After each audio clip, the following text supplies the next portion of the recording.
Elect Garin, I am enthusiastic about this opportunity to introduce Rotary International President-elect Stephanie Urchick as our keynote speaker tonight. Yes. And I know that all of you are just as enthusiastic as I am, and I know that even the PETS board is really excited about it because it's not every time you have the opportunity to hear from our top leadership in person. So this is really great. And I might add that since the board is so enthusiastic about it, why is that? And that's because of her rich Rotary life experiencing magic of Rotary in action. Right? Right. She began her Rotary journey in 1991 and is a member of the Rotary Club of McMurray, Pennsylvania. In Rotary, she's advanced our cause through the service in many positions, including Rotary Foundation trustee, and now the second woman to hold the office of president of Rotary. Woo-hoo. Her club and district have recognized her as Rotarian of the Year and Distinguished Service Award from the Rotary Foundation. Now be sure and look up her bio on the WOVA application and the printed program for more details on her fascinating background. Professionally, she is a partner and chief operating officer of Doctors at Work, which is a consulting and training company. She holds a doctorate in leadership studies from the Indiana University of Pennsylvania, and she has been honored by organizations including Zonta International and the Sons of the American Revolution. Right now, you are probably wondering what some of her interests are and what she does in her spare time, when she has some. Well, I have some information for you. To begin with, she is multilingual. She speaks Polish and Russian and Pittsburghese.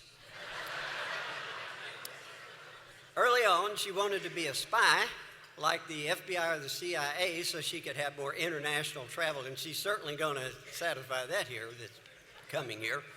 And I'm told that she has many stories outside of Rotary activities, such as being a pierogi princess at a Polish tavern. Some really interesting stuff here. She loves music from polka to rock and roll. She's worked as a talking reindeer at a holiday mall display. Oh, I've got good stuff here. She is a collector of clip-on dangling earrings and being a part of a scouting team for a Canadian football team, just to name a few. So, Rotary International President-elect Stephanie, please come forward and let us give you an enthusiastic Lone Star Rotary welcome. Yoo-hoo!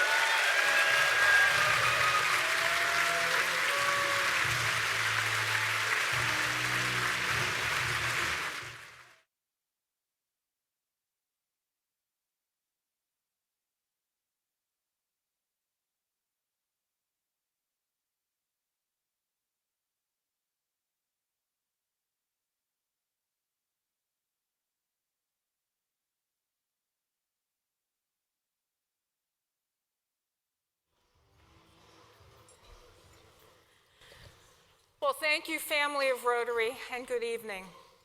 I have to begin by saying thank you for the warm welcome. You know, I made it to every one of these breakout rooms today. And the reception that I got in every room was the same. It was overwhelming. And you know, one of the things that we strive to do in Rotary is to create a sense of belonging. And I have been sitting here, I kept looking at these stars, and I kept looking at these signs, star, star, star, star. Guess what? I belong here.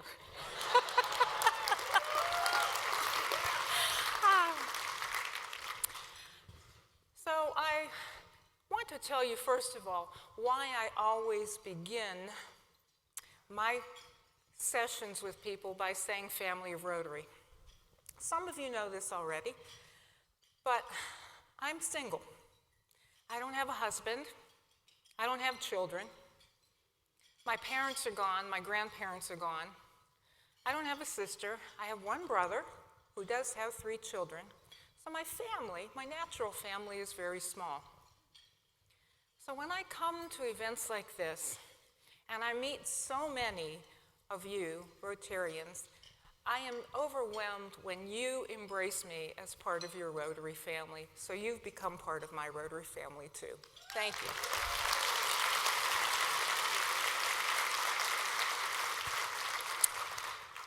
So this is my first experience at Lone Star Pets. I have heard for years how fabulous this event is. And you know what? It sure is. This is amazing. Look at this crowd.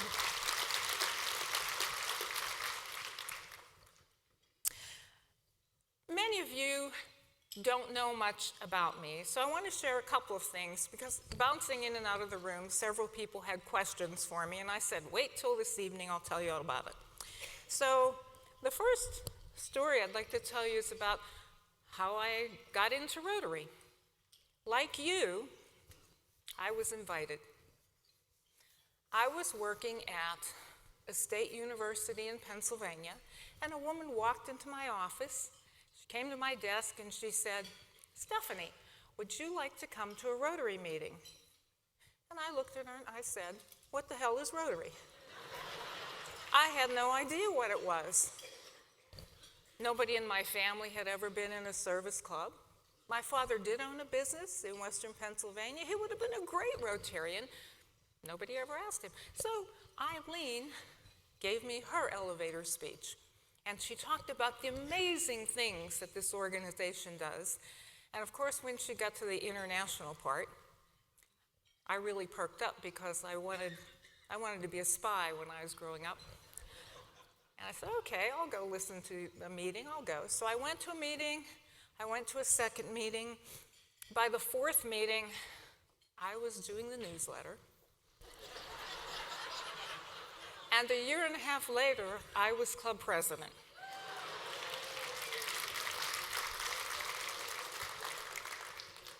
And I had, and still do, I have a mantra that I've always followed in my life.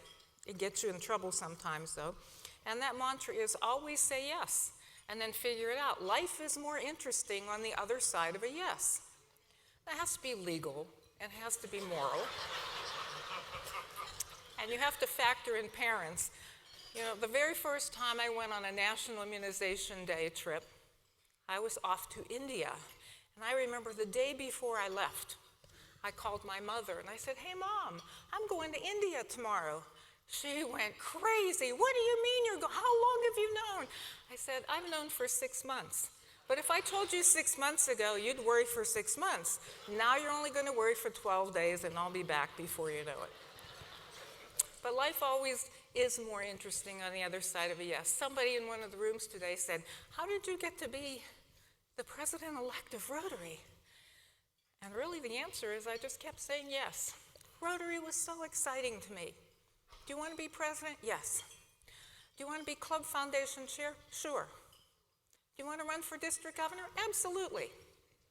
Do you want to be a director? No problem. Do you want to be a trustee? Yes. I just kept saying yes. And I found myself with a very unique opportunity, a fabulous opportunity. I was asked to chair our strategic planning process. So that means I was at the beginning of the whole process that brought us to our fabulous action plan. And so one of the questions today in the room was, when did you know you wanted to be president of Rotary? I said about 2 weeks before the application was due. Because it really was never on my radar screen. But I started to look at us as an organization and where we were and how much of the action plan had been adopted by corporate Rotary and the Rotary Foundation. And I knew that if we can get this message into our clubs, and clubs could use that tool to help make themselves simply irresistible, that we could turn this trend around. And you know the trend I'm talking about, a declining membership. So I wanted to share with you the things that are going to be under the microscope, if you will, or in the spotlight as we serve together in 24-25. What are the things that are going to be important? Well, using the action plan to help us grow membership is the top priority. We have to address it. We have to, because Rotary is an amazing organization. Like you, I love it, and I don't want it not to be here in the future. So using the action plan is a tool that helps us in our clubs take a look at what are we good at and what could we get great at, or what are we not so good at that we can do a little bit better. It's a tool. It is not Rotary telling us what to do. It is not a mandate. If clubs do not want to use the action plan, that's entirely up to a club. But it is a tool. It's a very effective tool because we've seen how it's worked at the corporate level and seen how it's worked at the Rotary Foundation and seen how it's working at zones and districts. We want it to get into the club level. Why is that important? Because that's where Rotary happens. It does not happen in Evanston, where the senior leaders are. It happens where you are with your clubs. And so we really want our clubs to become irresistible. And when they're irresistible, membership takes care of itself, because the people who are on the outside are looking and saying, what's that club doing? They're doing great work and they're having a good time. I need to be a part of that. And the people in the club are going to say, I'm not leaving this club. I'm having too much of a great time here. I love these people. They're my friends, and we're making an impact, creating lasting change. I'm staying. And then it gives the club the opportunity to look at your community and decide, are there other ways that we can create models of club meetings, the way clubs meet, that will attract a new and different kind of Rotarian? When I'm on the road talking about club culture, one of the stories that I tell that I'll share with you is about why it's okay. It's okay for young professionals. It's okay for Rotaractors. It's okay for anybody who thinks differently to come into our organization. When I was young, I would go out disco dancing. And I would wear platform shoes that were this high, all right? And as I would leave the house, my dad would grab my sleeve and he'd say, where are you going with those shoes? You're going to kill yourself. I'd say, Dad, don't worry. We all know how to walk in them. We all know how to dance in them, because that's how we do it. And I tell that story to Rotarians because the way that I do Rotary is not the way that younger professionals coming into Rotary are going to want to do Rotary. They're going to be doing it their way. I was in one of the rooms, and there was a young man who asked about Rotaract, and, truthfully, I know a lot of things, all right? I've been in the business world. I've been in Rotary for 33 years. I know a lot. But when I look at someone like him, I recognize that he knows more about artificial intelligence than I would ever be able to dream about. It scares the crap out of me. But he's going to be able to use it for the betterment of Rotary. And so that's what we have to remember. People coming in to our organization are going to do it their way, and that's okay, as long as they uphold fellowship, leadership, integrity, diversity, and service, and our four-way test. So we together are going to work on getting more people to come into our clubs, keeping more members in our clubs, and starting new clubs so that we can bring in anybody who has the heart and hands for service and believes in our core values. The second thing we want to look at is healing a divided world through positive peace. And we have tools in Rotary that can help us do that. The world is a mess. I don't have to tell you that. Turn on the news. It's a mess. Yet we have things that we can use. I start with the one that is most important to me and most significant, our four-way test. It's a brilliant set of 4 sentences that highlight how we should live. I often say to Rotarians, don't just recite it, live it. Live it. Of all the things that we're thinking, saying, and doing, when you put those actions, words, and thoughts through the 4-way test, you do have a more peaceful environment. The second highlight of what we have in Rotary is a project called the Peace Pole Project. I love this project. Peace poles are visible poles that are installed in a community, and on each side it says, "May peace prevail on earth," in the languages that represent your community. The new ones have QR codes. What I love most about that project is that the Rotary Club can then use that location and invite other groups in the community to come and hold events there that promote peace and harmony. The most recent one that I was involved in an installation was in Western Pennsylvania, and that club was inviting 3 or 4 local churches to come and do a choir concert. Every church would sing 3 or 4 pieces of music, and the entire community was invited at no charge. So peace poles are inexpensive. There are many places, many vendors who make them in our country, but you can also get your vocational technical students to make it.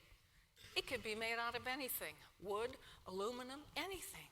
But I would encourage you, if you haven't done that, to work with your club, work with your community, and find a beautiful spot, a park, a college campus, a high school campus, someplace where people will see this is what Rotary does.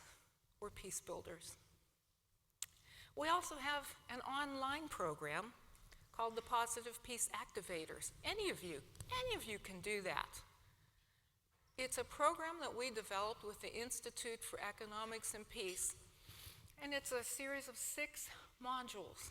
You do it online, and it helps you learn how you can activate peace in your own community. So I would encourage you to take a look at it and become a positive peace activator. And the final one I'll mention, we have more, but the final one is the jewel in our Rotary Foundation, our peace programs, our Rotary Peace Centers. We have 6 centers around the world. 1,800 graduates have come through those programs. They learn peace and conflict resolution, and then they take it back into their community, and they either work with NGOs or they work in their career, and they work on peace and conflict resolution. A marvelous program. And we are about to open a 7th center. We have just signed a memorandum of understanding for a center in the Middle East. It will be in Thank you, yes.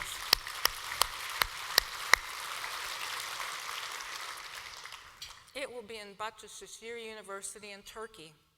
In February of 2025, the first class of students will go through, and we will be celebrating February 20th to the 22nd with a peace symposium and a peace center celebration.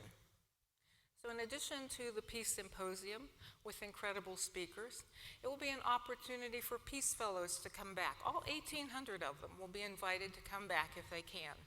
Directors, trustees, past directors, past trustees, major donors, anybody who has an interest in peace is invited to come to Istanbul, Turkey, and that includes anybody here who is interested in peace. So if that is something that you are truly passionate about, I hope that you will mark your calendar and join us.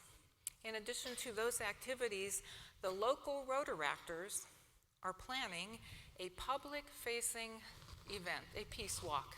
So anybody in that area can come and join Rotary and see this is what we do.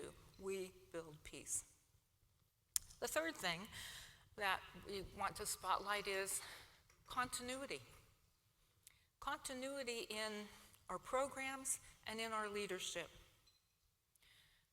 We have so many things that have grabbed and taken hold in our districts. You know, President Shaker Mehta put a name to empowering girls. Well, we've been doing that for a while, but he put a name to it.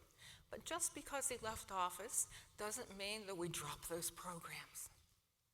President Gordon last year woke us up to the fact that, we really need to pay attention to mental health and removing the stigma. He's leaving office June 30th. That doesn't mean we're going to drop those programs. So we really need to think about what are the things in our clubs that have taken hold, and let's make sure that they continue to engage our members. And in terms of our leadership, as a club president-elect, I hope you're working with your current president and the person who's in line to take over after you, because you all have different ideas, but you need to be moving in the same direction. You may have noticed last year that President Jennifer, President-elect Gordon, and President-nominee Stephanie spent a lot of time in public speaking together because we talked a lot. We talked about each of our ideas and how we want this organization to move forward. And this year, it's President Gordon, President-elect Stephanie, and President-nominee Mario doing the same thing. So I hope that you are also doing that in your clubs, in your districts, in your zones. Continuity makes a lot of sense for us. And the final thing that I want to mention is really not under the spotlight. It's just something that I've believed in for a long time, and that is that we talk to ourselves too much, okay? Everybody in this room knows what Rotary is. It's the people who are out there. People walking around the airport, people walking around town, they're the ones that don't know. Regrettably, people who aren't aware of Rotary still have the wrong perception. Even though we've spent a lot of years marketing and advertising and telling our story, there are still people that don't have a clue. They think we're Romeo, rich old men eating out. Look at us. That's not who we are at all. But as Rotary leaders, it's our job to talk to those people and help them understand what it is that we really do. I told one of the rooms today, I feel sorry for anybody who sits next to me on an airplane. Oh my gosh. Especially if it's a long flight, because that's what I do. I talk about Rotary the whole time. And I seek out opportunities to speak to non-Rotary audiences for that very reason, because they don't know. They don't know what we're all about. I had an opportunity last spring. I was invited by the University of Pittsburgh to speak at the opening of a Jonas Salk exhibit. The family had donated some memoirs and material to the University of Pittsburgh. So they invited me as a representative from Rotary. They invited Peter Salk, son of Jonas Salk. They invited Dr. Kahn and Elias from CDC, and Kahn used to be with the World Health Organization. So I was the first one to speak, and it was a room like this, filled, not a single Rotarian except me. Oh my gosh, I was like a kid in the candy store. So I talked about, first, how much we've changed, and that got everybody's attention, because they still think that we are that group of rich old men eating out. So I talked about how women have come into the organization. I talked about how our Council on Legislation created new models for us to meet. I just talked about how different we are. And at the end, the dean of the school approached me and said, "We'd like to have a cause-based Rotary Club here at the University of Pittsburgh." So that is happening.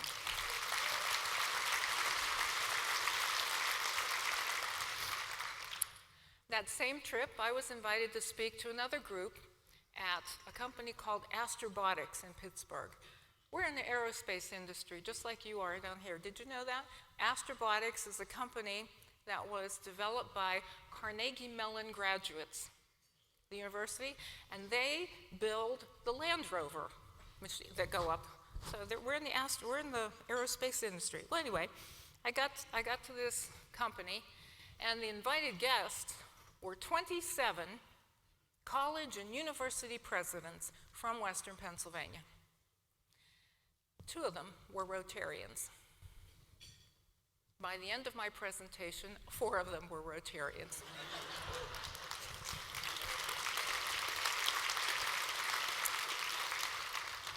One lady who was the one woman who was the president of Pittsburgh Technical College, asked me to sponsor her, which I did.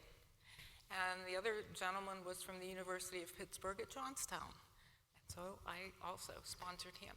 So it's up to us to get our message out, because advertising and marketing can only go so far. Think about all the marketing messages that you see in a day. Billboards, TV, phone. I mean, there's a zillion of them. What are the ones that you pay attention to? The ones that you need when you need something. So most of the time, people aren't paying attention to our marketing messages because they don't need it. So we need to be that voice, and to do that. So the final thing, or a final thing, someone asked, where did the magic of Rotary come from? Well, my life has been blessed with magical moments left and right in Rotary, but that's not why the magic of Rotary is the annual theme. It actually comes from a trip that I took many, many years ago to the Dominican Republic. We were there to install water filters. And so I went into a Haitian home, 2 women, a grandmother and a mother, and 3 children. And so our job was to put the filter together, and then we would take dirty water and put it in, and it would come out clean on the other side. We'd put dirty water in, and it would come out clean. And I'll never forget, when we stopped the water flow, one of the little boys came over and he said, lady, show me that magic again. And I thought, wow, it really wasn't magic. We transported those filters, we worked hard to install them and to show people how to use them, but what was magic was the impact having access to clean water was going to have on that family. He could go back to school, and he wouldn't have to worry about walking to find clean water. And I know you all have stories like that. Everybody here has done something in Rotary. You had that Rotary moment. That was just one for me. Somebody asked me earlier, what was the very first Rotary project that you ever did? My very first Rotary club, I remember I'm from Pennsylvania, we're not real creative with names. I was a member of the Rotary Club of California, Pennsylvania, because I worked at California University of Pennsylvania. So I went to this Rotary Club, joined, and I was maybe there 2 or 3 weeks, and the club president started talking about youth exchange students that were coming. And he was talking about hosting. Well, I thought, I can't do that. I'm not married, I don't have a family. But he was talking about somebody needed to go and pick them up from the airport. I thought, well, I can do that. So I volunteered, and I went to the Pittsburgh International Airport, and I met the 3 students. One was our student for my club from Thailand. 2 others were for local clubs, a young man from Sweden, and I think another one, from Denmark. So I met them, and the young man from Thailand said, Stephanie, we have to go to oversized baggage. I went, okay. So we go over to the oversized baggage area, and down the chute comes a surfboard.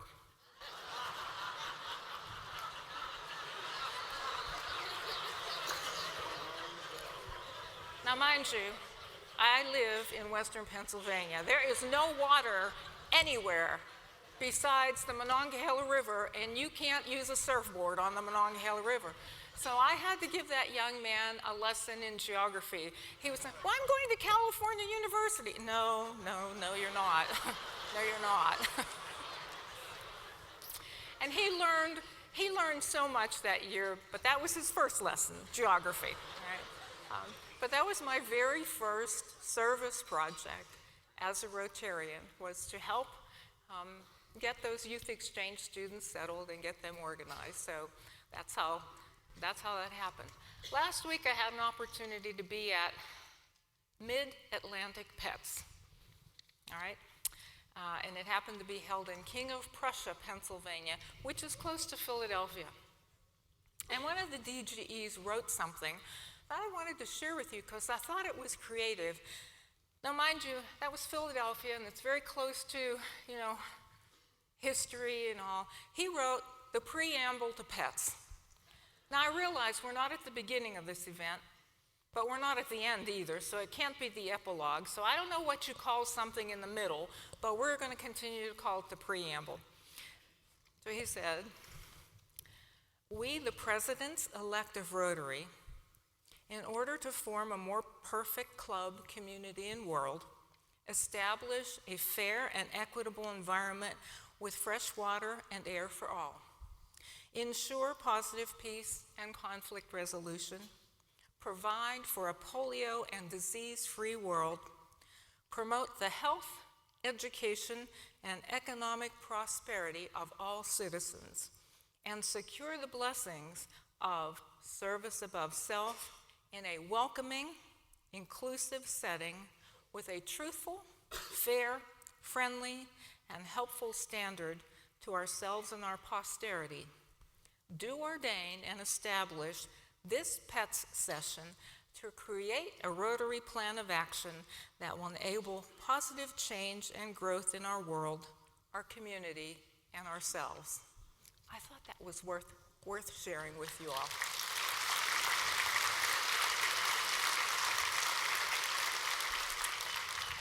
And the final thing I'm going to share with you is an offer. I think most of you know I have to leave in the morning. This is not my favorite way to be at a Rotary event. I usually like coming and hanging out for the whole event. But fortunately, I'm being asked to go to another pet, so I do have to leave tomorrow morning. So here's the offer. I've done this before at other pets. After we do our photographs, I don't know whatever time that will end up, 9 o'clock maybe a little later, I will open my suite, which is 1244. If you have any questions, if you'd like to come and talk Rotary for a couple of minutes, the rules are BYOB, you have to bring your own beverage, so stop in one of the hospitality rooms, okay? Or BYOG, bring your own glass, because I have this huge bottle of champagne that I got today in one of the rooms. And I can't take it home with me, so we're gonna drink it tonight. So if you'd like to do that, I'm going to open the suite for 1 hour, from 9 to 10, and that's 1244. Don't feel compelled to come, you don't have to, but if you have a question or if you want to talk about Rotary, I'm happy to do that with you this evening. On that, let me just end by saying it's time for us to lead boldly. We are going to be presidents together. That's fantastic. Let's lead boldly and irresistibly and show the world the magic of Rotary. Thank you, everybody.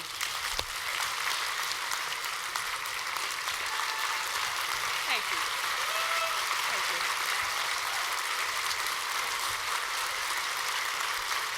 Thank you. Thank you.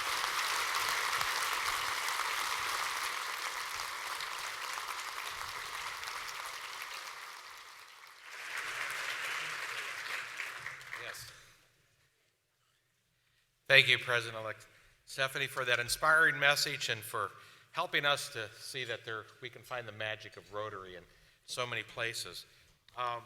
We do have a gift for you, actually a couple of gifts, and let me take the lid off.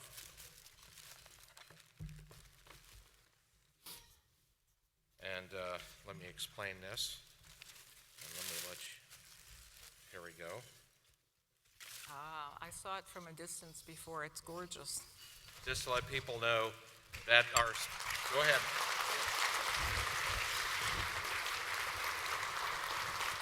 Beautiful.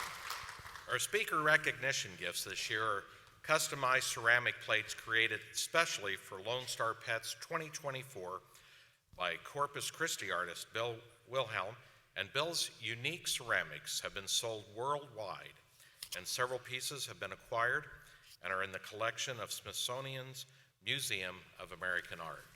So, again, beautiful gift. Now, that's not all though. See, you're in Texas. Okay. And so Don Mabus is going to come back, and here, I'll take that. And there's no way we can let you leave Texas without your very own Oh, cowboy boy. hat. Woo-hoo! Woo-hoo!